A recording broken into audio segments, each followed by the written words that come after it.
Hi, everybody. Happy Friday afternoon or early evening, depending on where you are across Canada or across the United States. My name is Ian Hill, and I have the tremendous honor and great pleasure of being the chairman of the board of directors of Let Them Be Kids. Today, though, I join you as a dad of a little boy. That,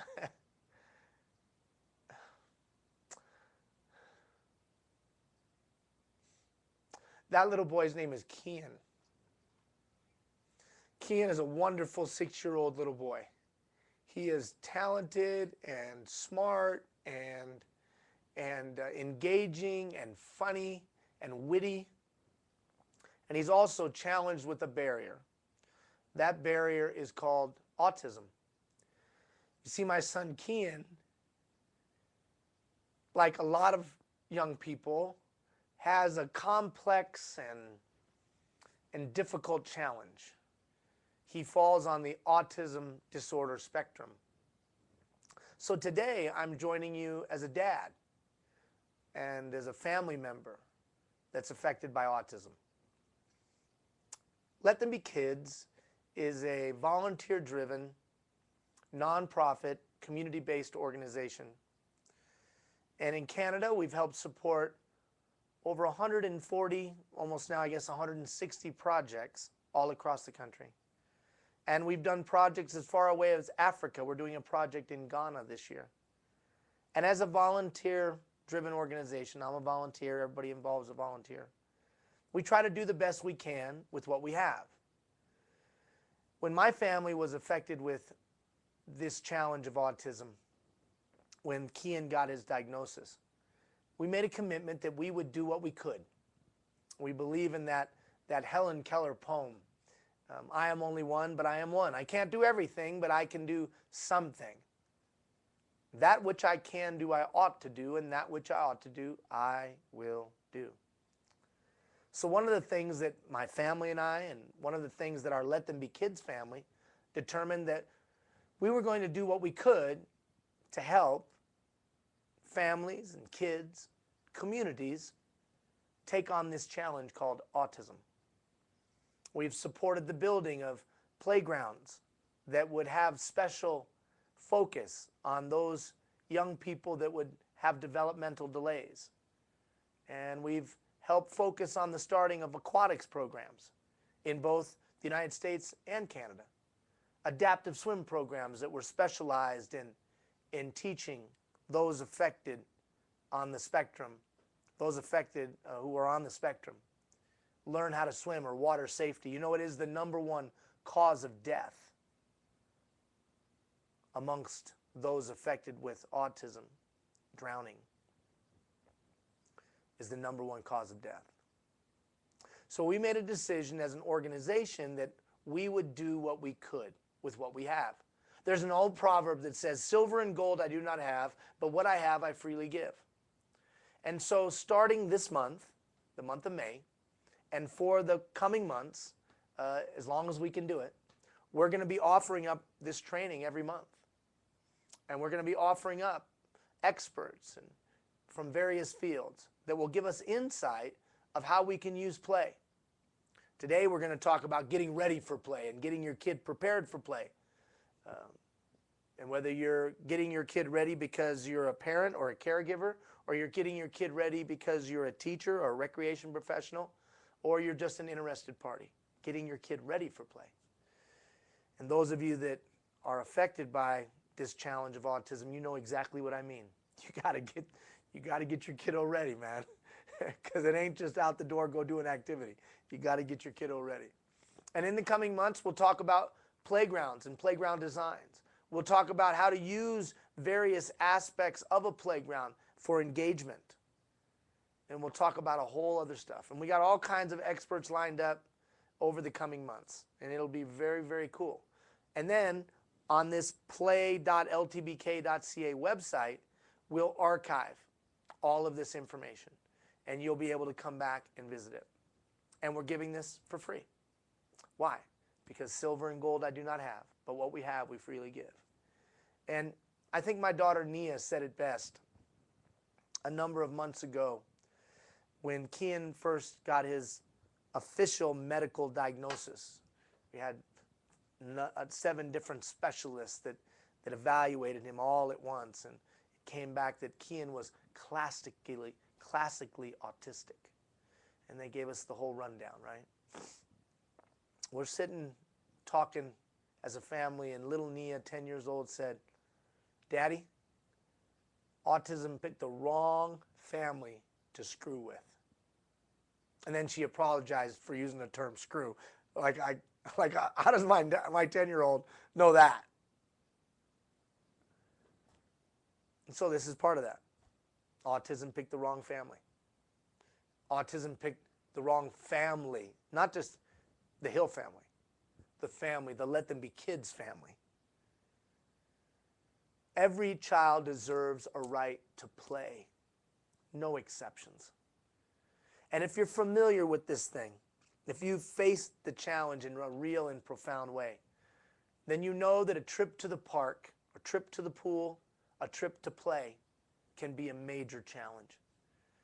You know, it can be uncomfortable when a parent at a playground begins to talk to your kid, or another kid begins to talk to your kid. Or you know that you want to just protect them and stay next to them the whole time. But on the other hand, you want to give them some space. If your child or the child that you know is anything like my son, you don't know what to do when he picks his nose and puts it in his mouth in front of the other kids. You're not exactly sure what to say when he yells uncontrollably, or when he's violent, when someone takes his stuff. And so you almost say to yourself, we just won't go out. We just won't go to the park. We just won't go and play. Or we won't go to the pool. Well, that's not a way to live a life. These are all experiences that my family has had. I knew today would be very emotional.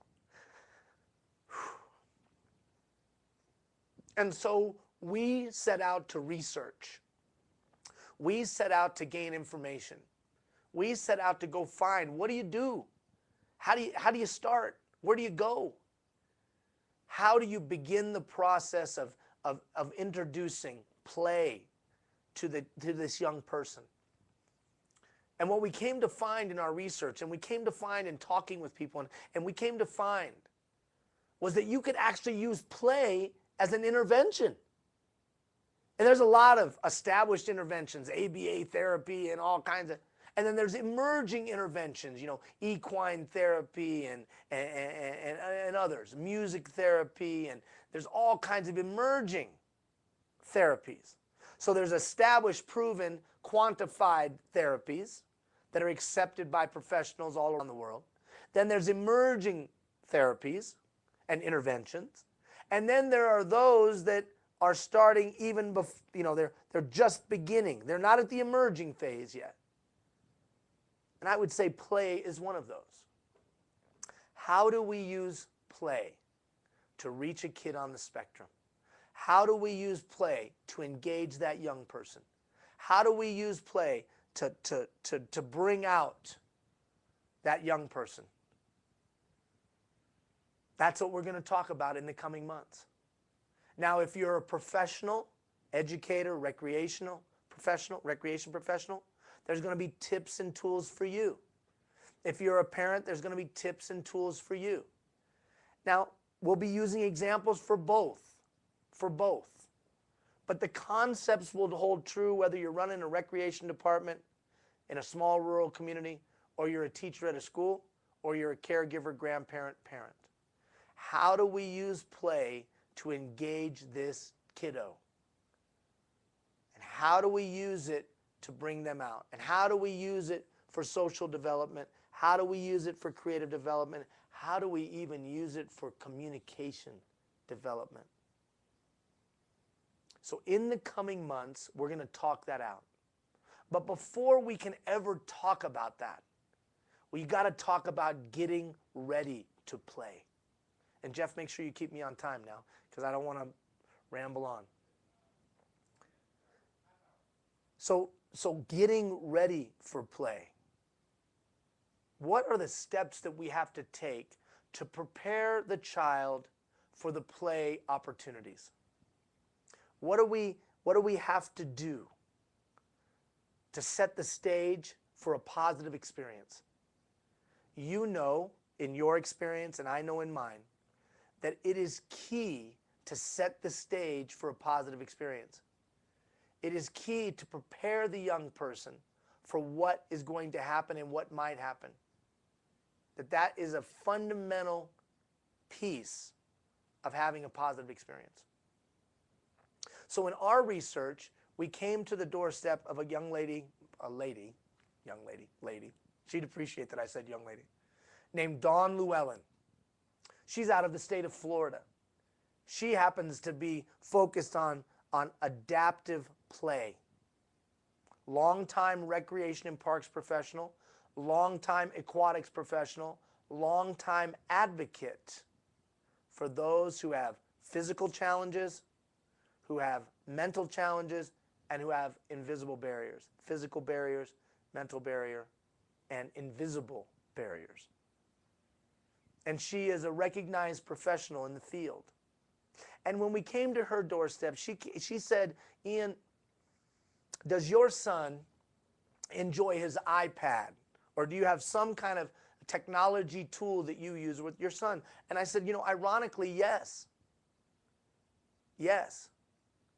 And we had, like many, realized that my son was engaged by technology, computer, iPad, iPhone, whatever, really engaged and really could function on it.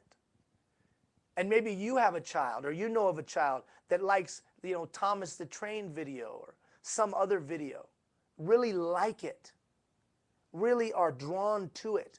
And if you know anything, watch it over and over and over and over and over again. I have watched the Thomas video 495,000 times. I say that in love.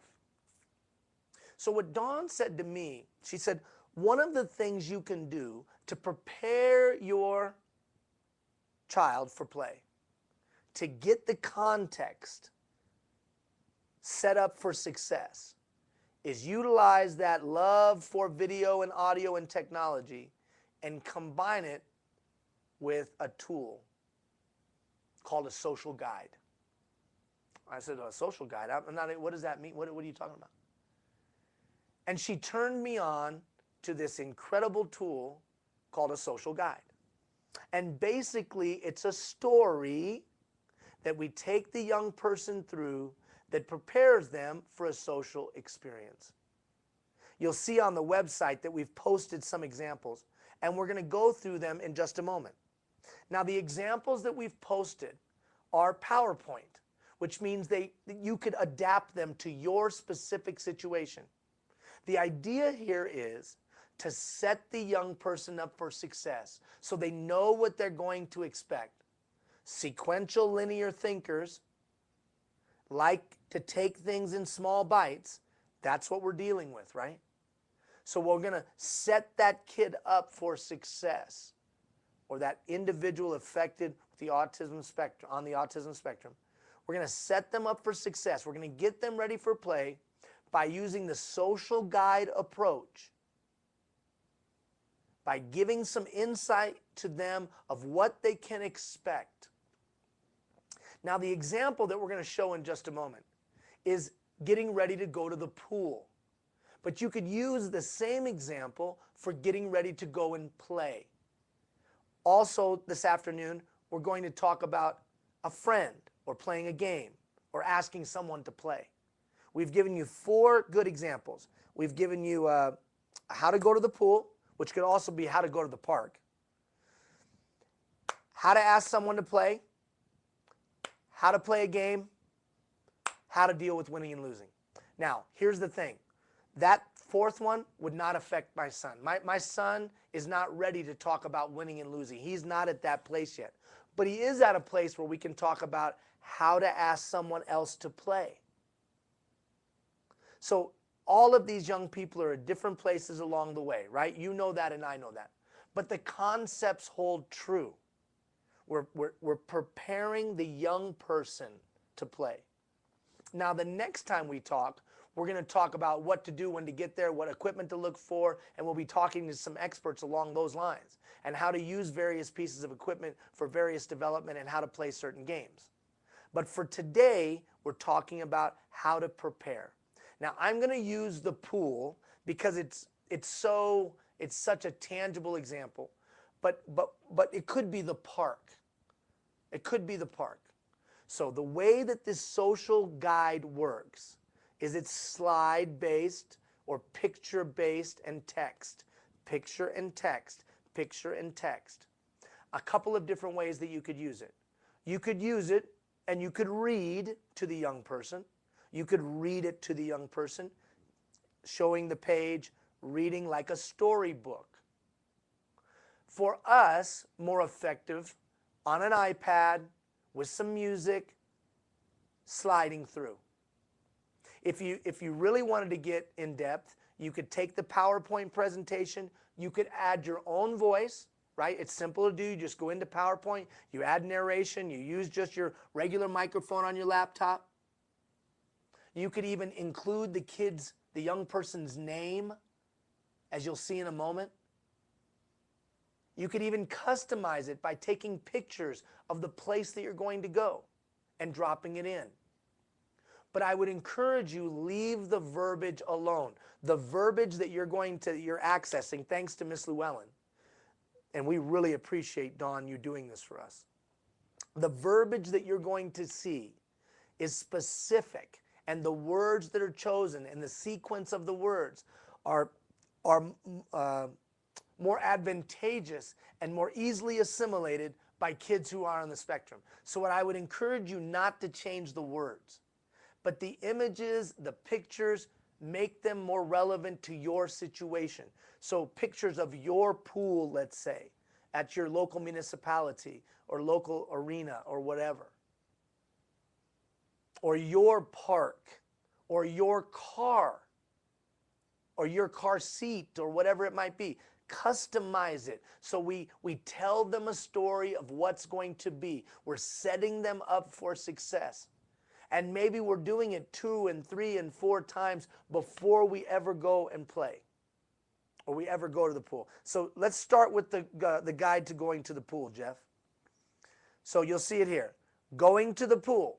And maybe that's their picture or a picture of a friend that they know. Going to the pool. Next slide, Jeff. We pack our bag to go to the swimming pool. We include our swimsuit, our towel, our hairbrush, and shampoo. Now that could just as easily be, we pack our bag to go to the park. We include our so and so and so and so. Now, Dawn is preparing one specifically for going to the park. And so we'll have that up in the next, hopefully in the next 2 weeks, we'll have that up for you. But you get the idea. Then when you go to the next slide, when I arrive, I check in at the front desk. I wait by my parent while they pay.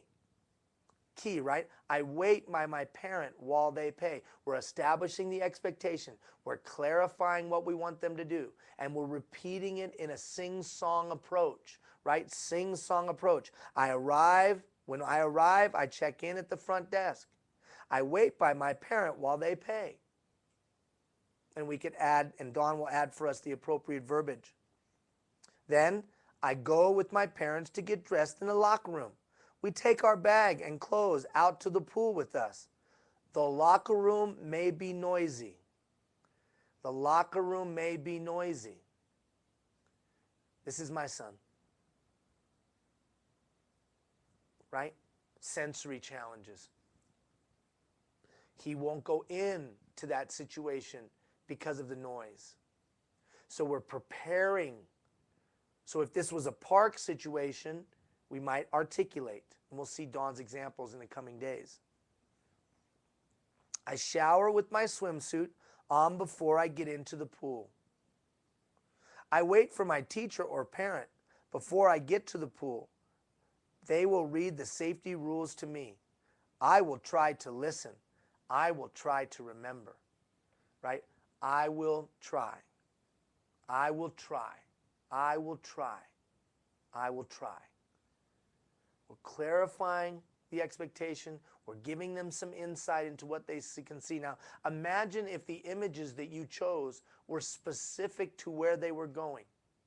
Imagine on the iPad, or imagine on the phone, or imagine on your computer screen.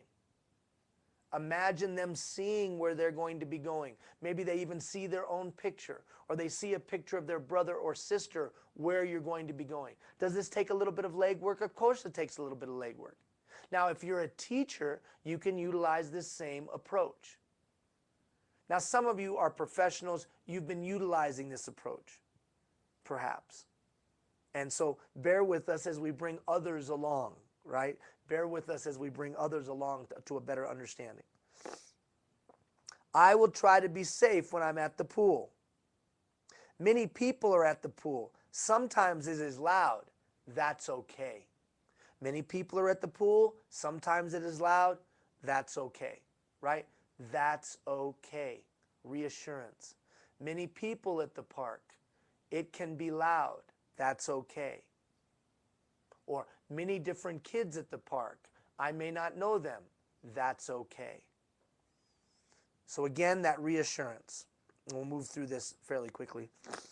Sometimes I hear people laughing and shouting. That's okay too. I might hear water moving or splashing. I might hear a lifeguard blow a whistle. It will be okay. Laying the groundwork.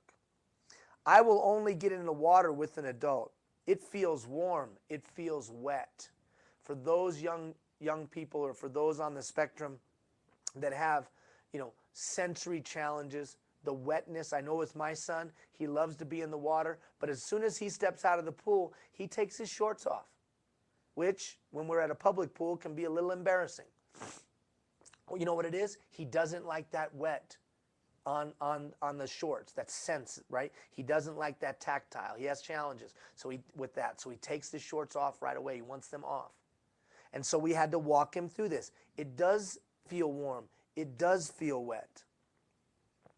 It sometimes tickles my skin. That's okay. I will try to get in the water and stand on the bottom of the pool. Obviously, that's a shallow pool in a zero depth environment. If that's not applicable in your situation, don't put that. My teacher or parent might hold on to me and tell me to kick. I will lift my feet off the bottom and kick in the water. This might make the water splash. I will wipe off my face with my hands if I don't like the water on my face. When I get out of the pool, the ground around me, around the pool might be wet.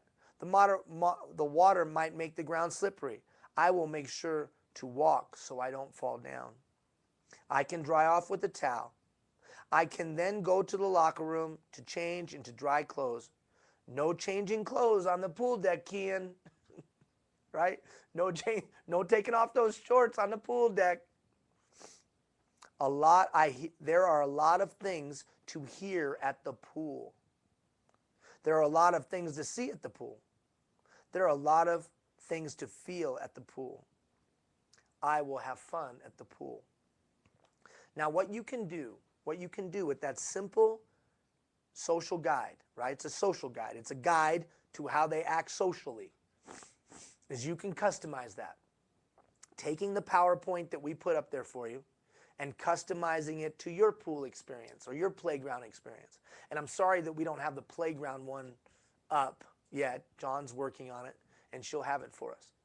But you can customize that. You could even use your voice as the narrator, taking that PowerPoint presentation and adding the narration. The more you can customize it, the better. And it doesn't take a lot of fancy tools to do so.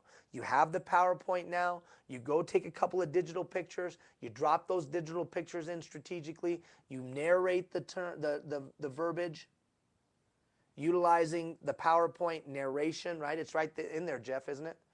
It's right in there. You click the narration button and you just read it. So that young person hears a voice that they're familiar with. They see pictures they're familiar with, and you set them up for success.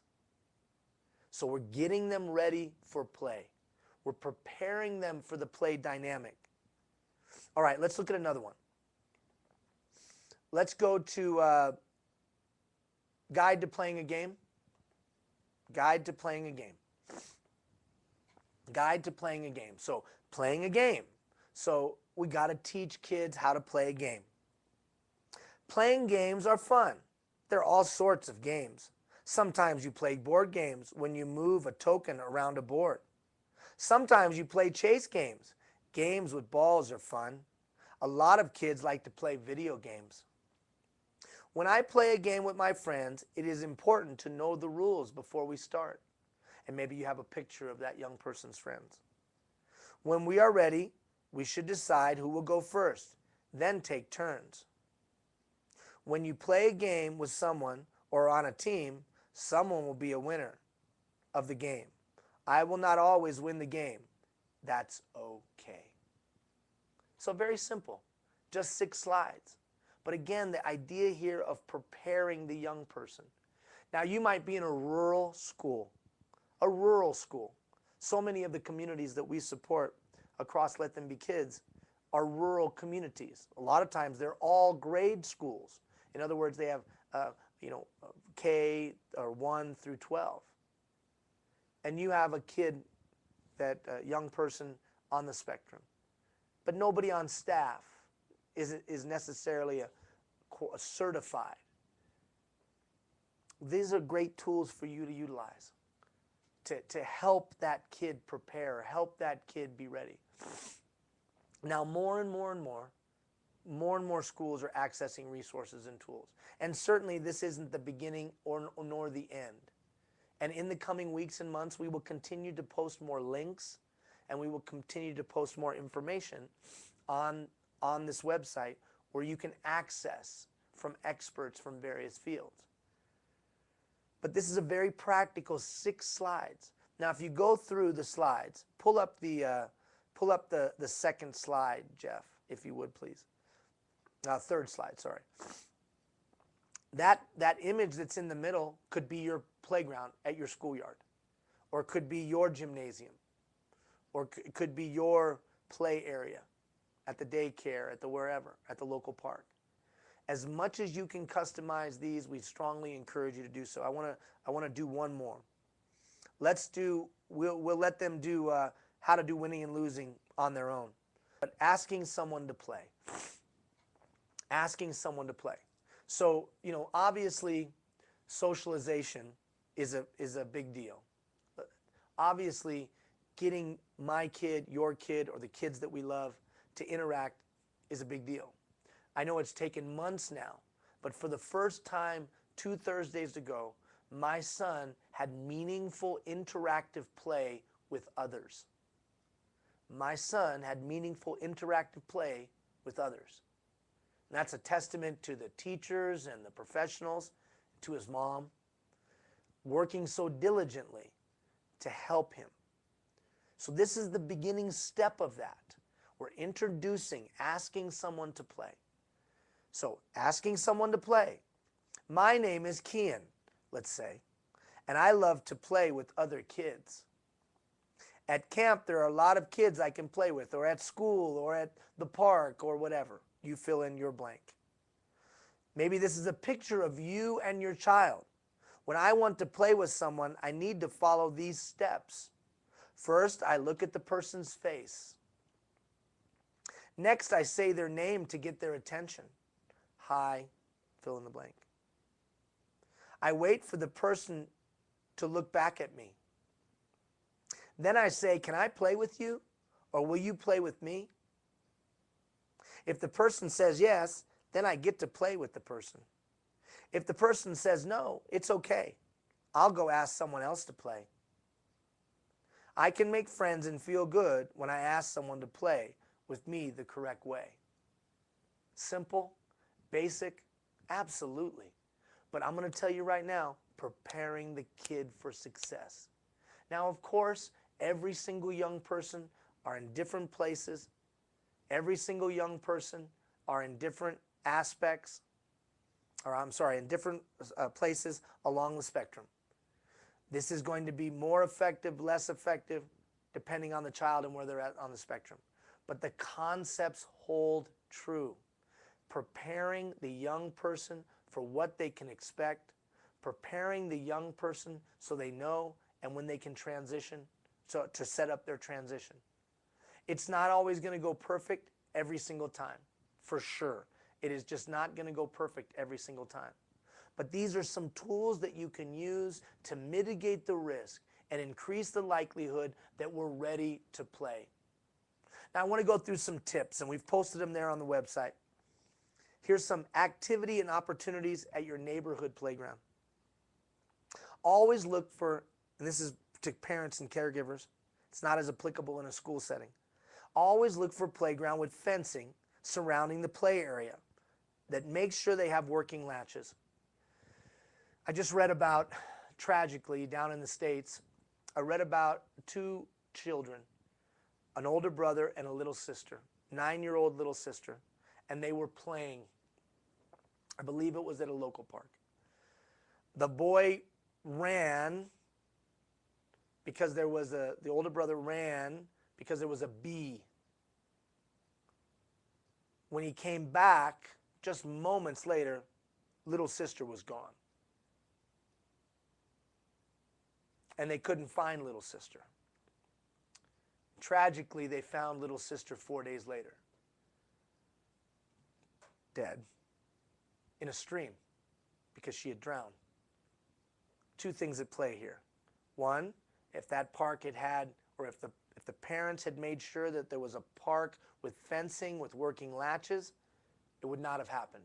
Little boy would have ran, or young older brother would have ran away from the bee, and when he came back, kiddo would still be there.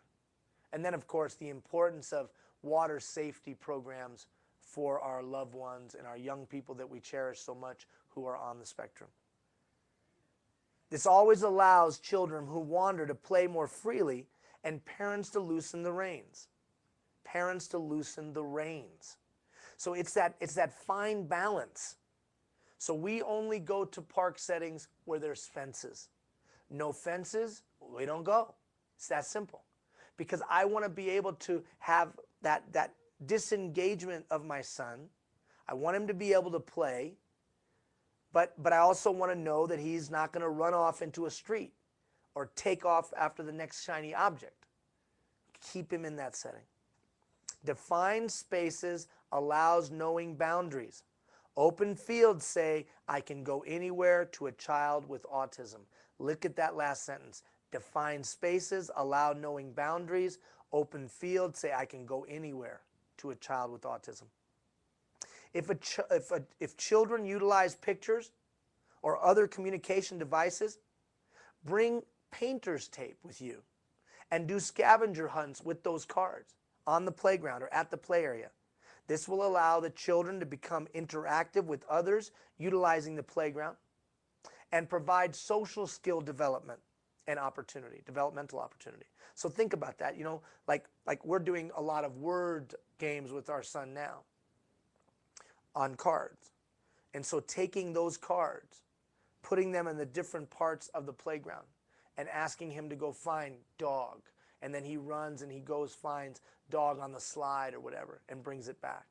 Now again, every kid is in a different place in their evolution and their development.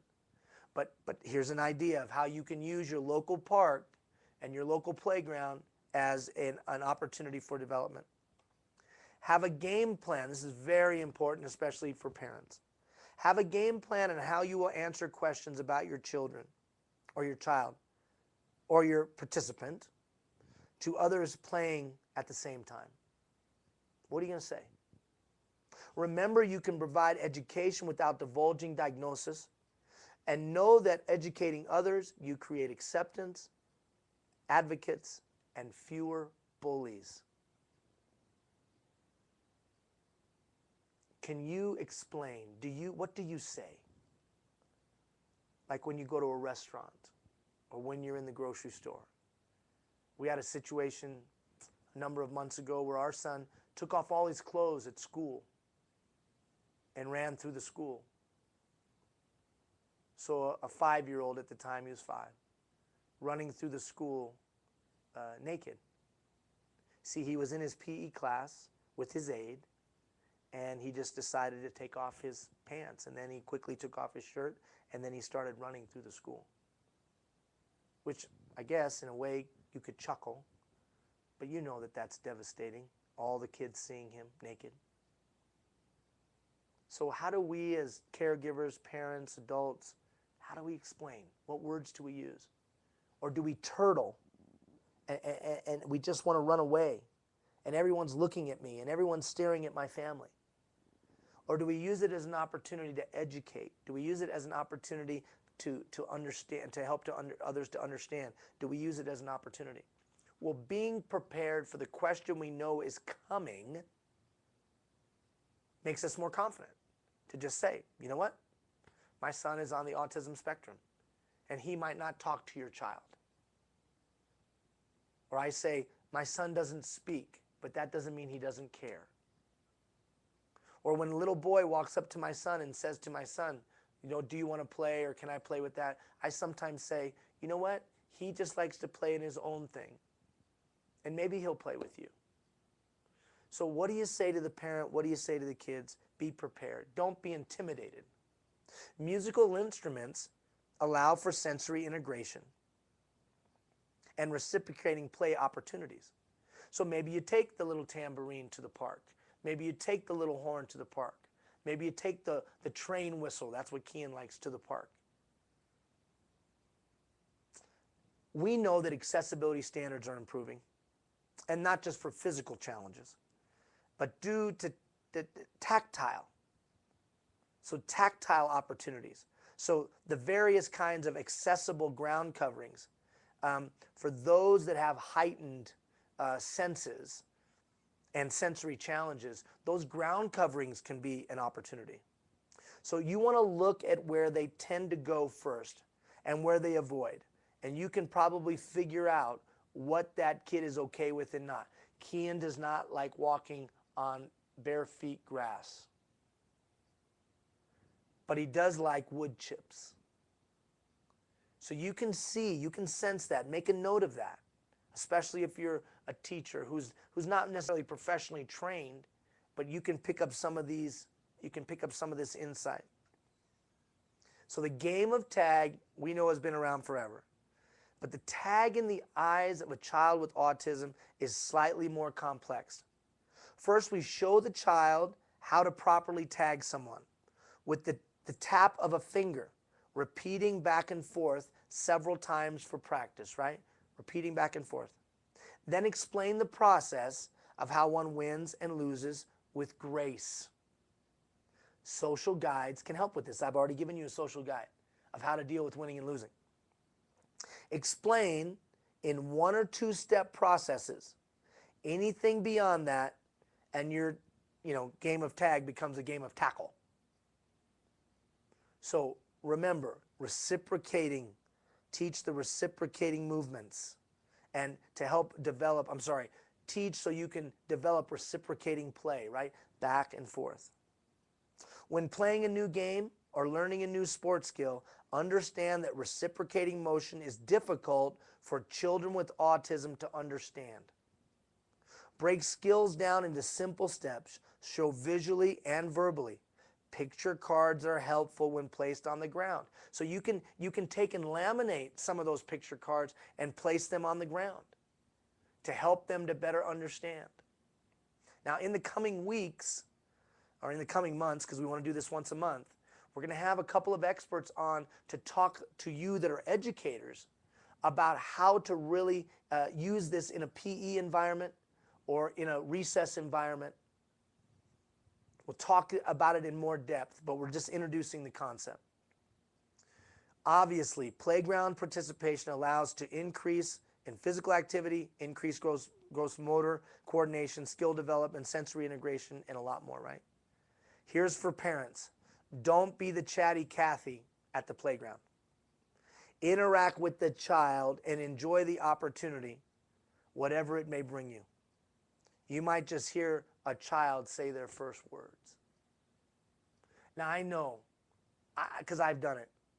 If Kian goes to the playground, it's my time to, or my wife's time to just sit down and take a break because he is occupied for a moment.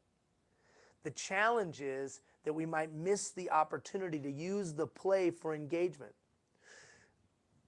In the coming months, when we talk about specific play panels, when we talk about specific play elements on a playground, and the ones that are most attractive to those on the spectrum, we'll talk about and give you insight in how to use that to develop an interaction and reciprocal communication. So although we want to talk to adults because we've been talking to a kid all day, or although we want to take a little bit of respite, that's good, except I would use that play opportunity to help unpack or to open up, especially if they're engaged by a certain piece of equipment. They're engaged by it. It's a time where we can eventually grow to reciprocal communication. If a child does not like going to the playground, think about all the sensory things going on at that site and time.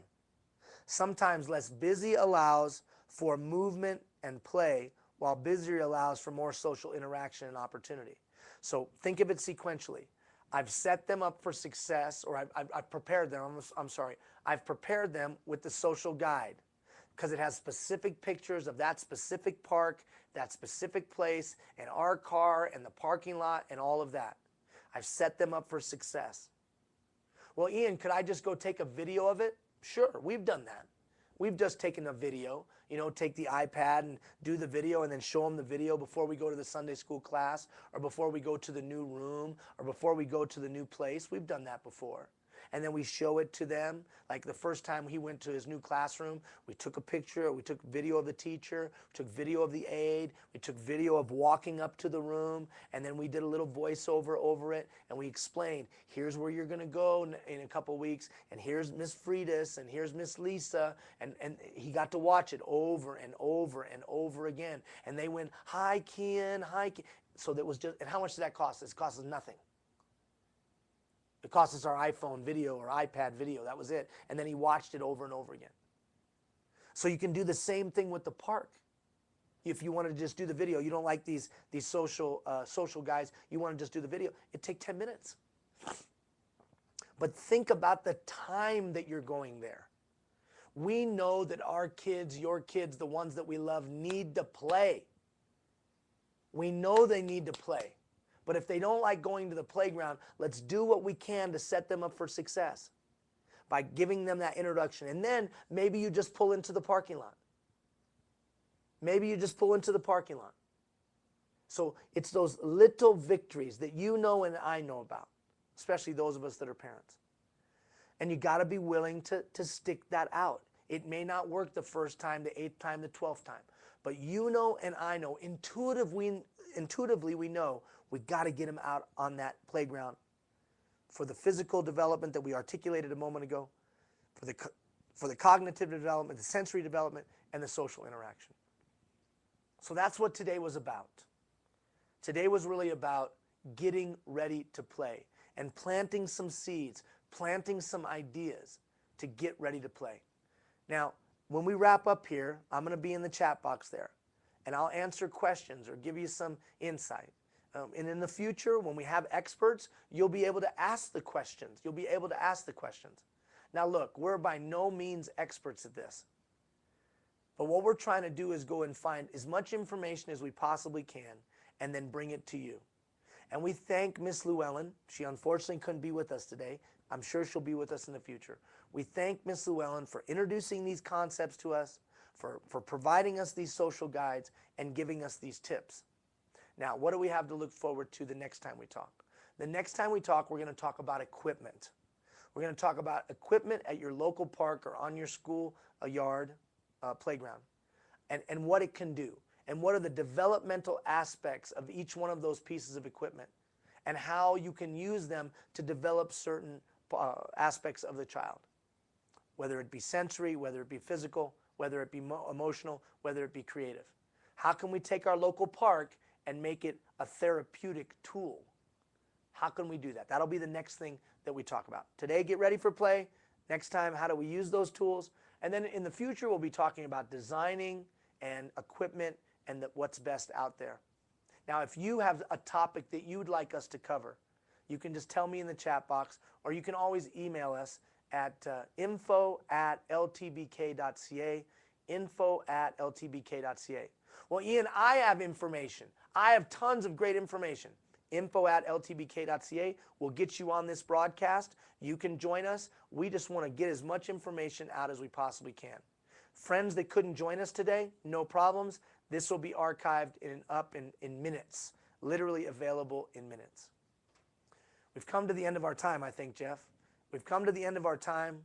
We appreciate that you've joined us. We hope that it provided some information. We're going to keep getting better and better at this, and we'll keep bringing as much information as we can to help your kids and kids like my kid, Kian. If you're a parent that's watching right now, and you've gone through the difficulties, you've gone through the nights where your child only sleeps an hour, you've gone through the extreme meltdown where you don't even know why they're melting down. You've gone through the bureaucracy and the challenges, and you've laid in your bed and maybe even cried, why isn't there anybody that can explain to me what's going on? Take heart. Take heart. Your kid's great. My kid's great. We have a thing in our family that we say, Kian's going to do great things. Your kid's going to do great things. And together, all of us working together, will come up with solutions and insight to help you, to help me, and to help others. But this isn't a battle that you can take on alone. This isn't a Lone Ranger thing, man. The only way that this is going to be taken on is all of us connecting, working, striving, and supporting each other, and then supporting our children. Thank you for joining us. Take heart, parent. You're going to make it, because we're all here to support you, and you're here to support us.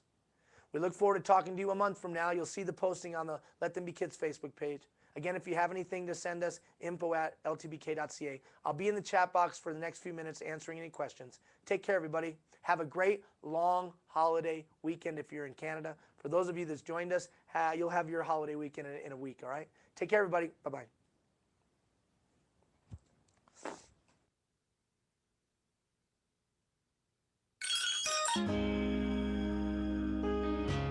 I can remember when you fit in the palm of my hand. You felt so good in it, no bigger than a minute. How it amazes me, you're changing with every blink, faster than a flower blooms. They grow up all too soon. So let them be little, 'cause they're only that way for a while. Give them hope, give them praise, give them love every day. Let them cry, let them giggle, let them sleep in the middle. Oh, but let them be little.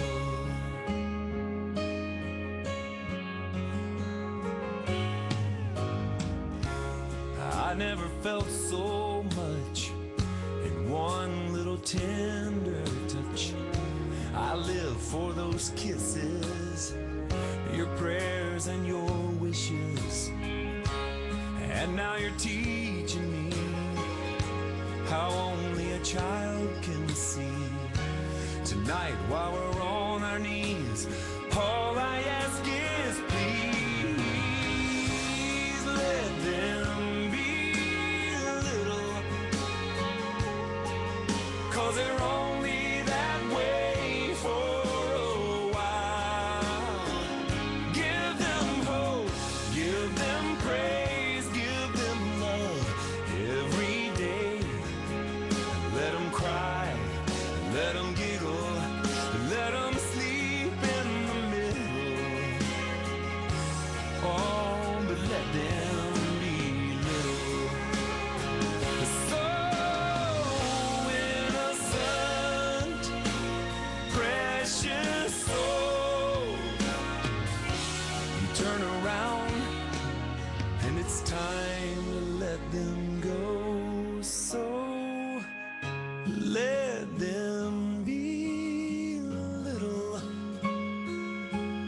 'cause they're only that way for a while. Give them hope, give them praise, give them love every day. Let them cry, let them giggle, let them sleep in the middle. Oh, but let them be little. Let them be little, 'cause they're only that way for a while. Give them hope, give them praise, give them love every day. Let them cry, let them giggle, let them sleep in the middle. Oh, but let them be little.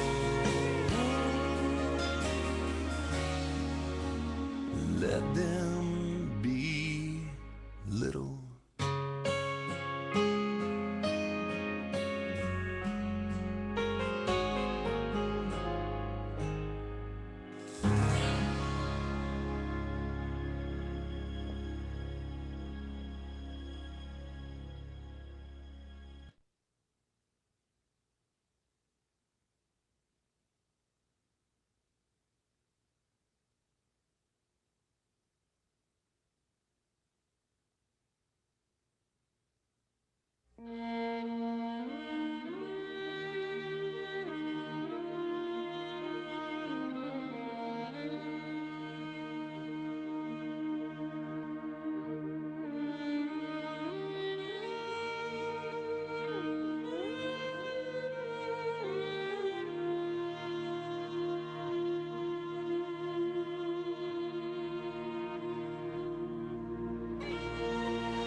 When I am down and oh my soul so weary, when troubles come and my heart burdened be, then I am still and wait here in the silence until you come and sit a while with me. You raise me up so I can stand on mountains. You raise me up to walk on stormy seas. I am strong when I am on your shoulders. You raise me up to more than I can be.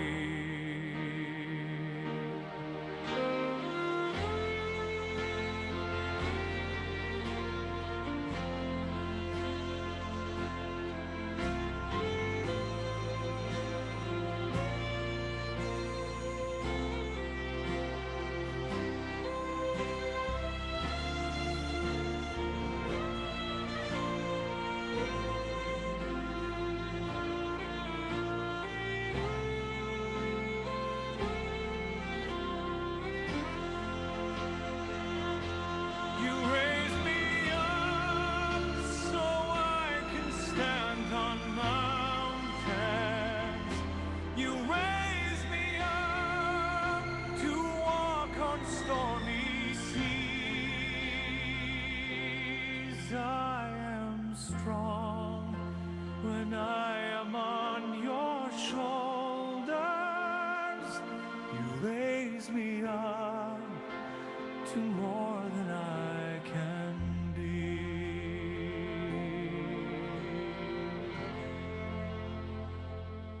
You raise me up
le fruit de leur labeur.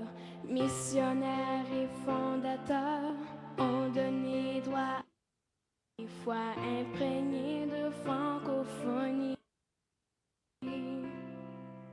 Les familles, paroisses, écoles, vivant en communauté, le projet de Dieu s'anime par